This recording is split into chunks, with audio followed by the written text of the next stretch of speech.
মানবতা বিরোধী অপরাধে আন্তর্জাতিক অপরাধ ট্রাইব্যুনালে কার্যক্রম নিষিদ্ধ আওয়ামী লীগের সভানেত্রী ও সাবেক পতিত প্রধানমন্ত্রী শেখ হাসিনা সহ দলের শীর্ষ নেতাদের বিরুদ্ধে মামলার রায় ঘোষণাকে কেন্দ্র করে আওয়ামী লীগ ও নিষিদ্ধ ছাত্রলীগের পক্ষ থেকে 2 দিনব্যাপী সারা দেশে কমপ্লিট লকডাউন, নৈরাজ্য ও আগুন সন্ত্রাসের প্রতিবাদে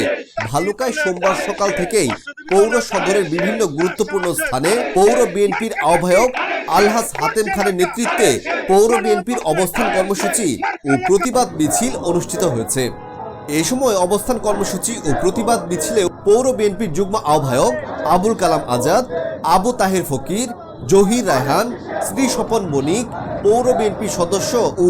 সাবেক কাউন্সিলর আমান উল্লাহ তাজুন, আমিনুল ইসলাম পাপ্পু, পৌর শ্রমিক দলের সাধারণ সম্পাদক সাদ্দাম হোসেন সহ পৌর বিএনপির বিভিন্ন অঙ্গ ও সহযোগী সংগঠনের নেতৃবৃন্দ অংশগ্রহণ করেন।